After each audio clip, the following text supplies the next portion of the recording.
का नामकरण, सत्यनारायण भगवान का कथा, किसी का मरनी हरनी में जाकर के पूजा पाठ कराने लगे।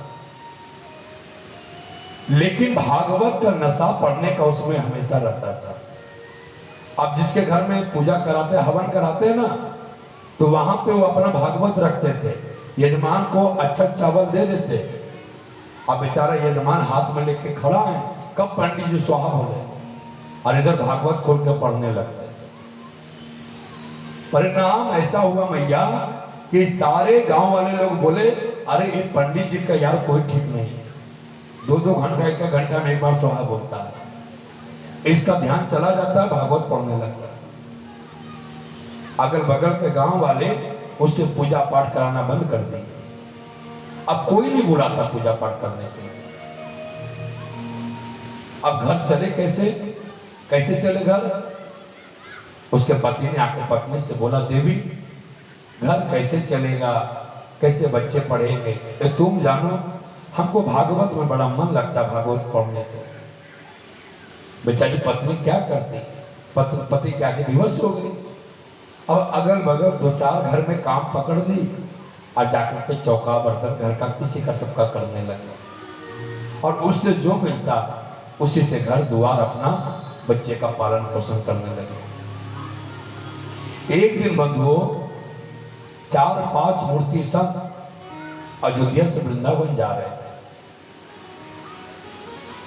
तो भाई पूछे कि यहाँ गांव में कोई भक्ति आदमी है, धार्मिक आदमी है, पूजा पाठ करने वाला, जो रोज भागवत रामायण पढ़ता है, उसके घर में हम लोग रात हो गया है, उसी के घर में प्रसाद पाएंगे, खाएंगे और सुबह चल जाएंगे। तो लोगों ने बता दिया, हाँ एक पंडित जी हैं, रोज भागवत पढ़ते हैं, आप वहां जाओ, वहां पे आपको दक्षिणा भी मिलेगा, भोजन भी मिलेगा, आपका सेवा भी होगा। और 4-5 मूर्ति संत बंधुओं उसी पंडित जी के घर में जाके खटखटाए दरवाजा। उनकी पत्नी ने दरवाजा खोला, जी जी प्रणाम, जय श्री कृष्ण, हम लोग 4-5 मूर्ति संत हैं,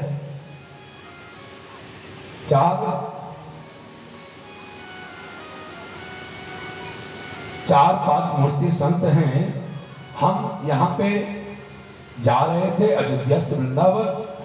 तो गांव वालों से पूछा, आपके बारे में बताया कि आपके पति रोज भागवत पढ़ते हैं, रोज गीता रामायण पढ़ते हैं।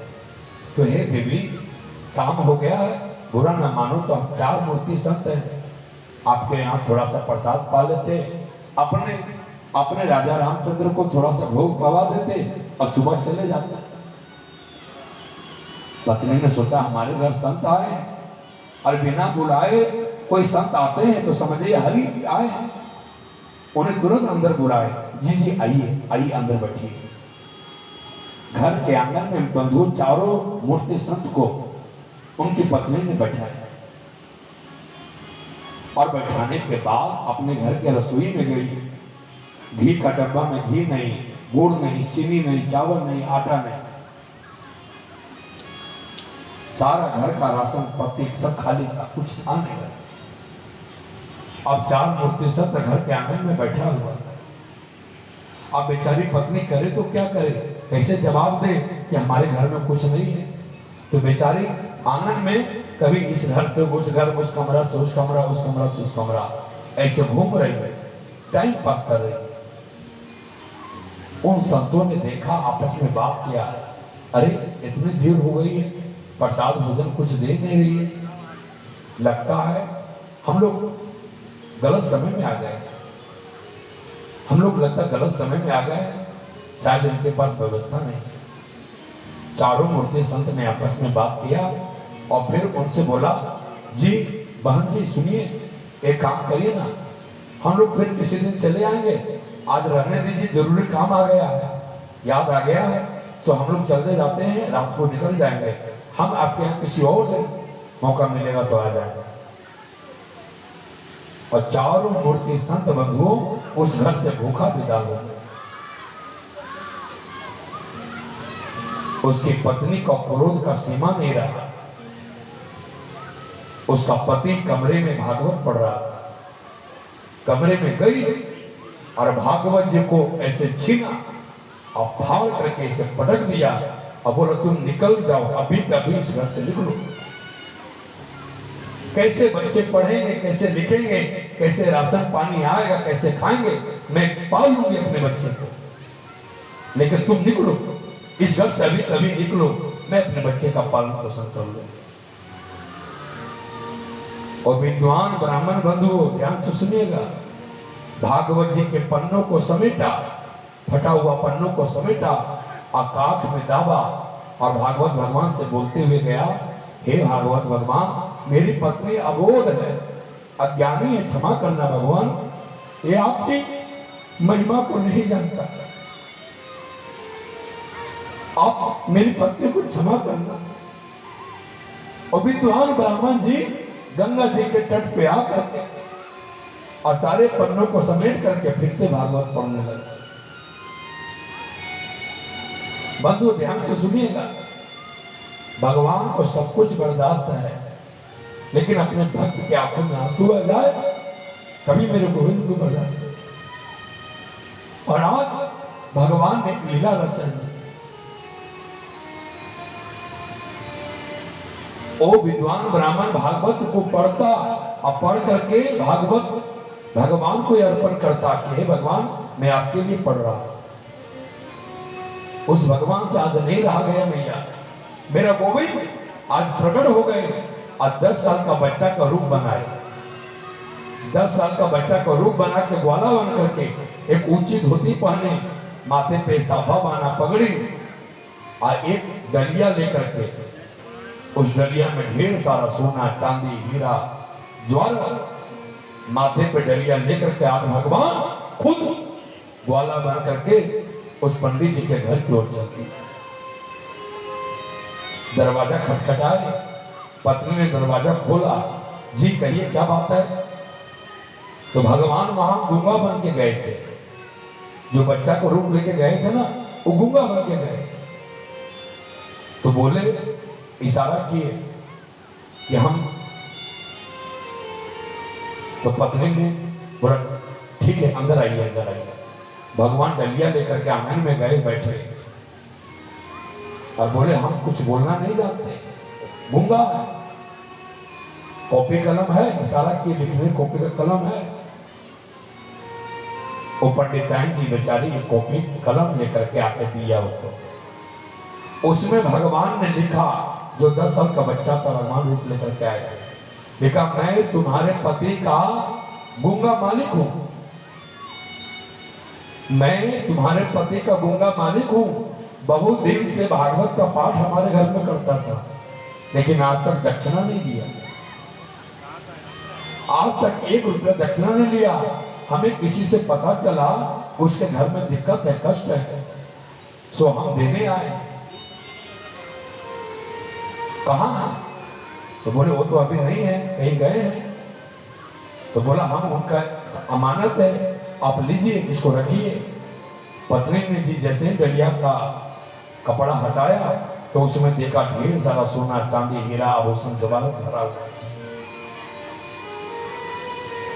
पत्नी ने कहा अच्छा, मेरे पति हमसे छुप करके पूजा पाठ करवाते थे, हमसे बताते भी नहीं थे, आने दो, शाम को आएंगे तो कोई खबर लूंगी, आने दो।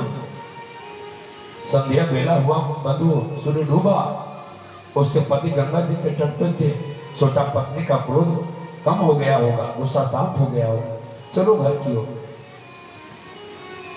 उसके पति गंगा जी के तट पे घर की ओर जब आए तो आज दरवाजा जब खोली तो पत्नी एकदम बढ़िया बढ़िया रेशमी का साड़ी पहने हुए है, घर में दिया बत्ती पूरा बढ़िया से चकाचक जल रहा है, और घर के बच्चे भी बढ़िया बढ़िया कपड़ा पोशाक पहने हुए,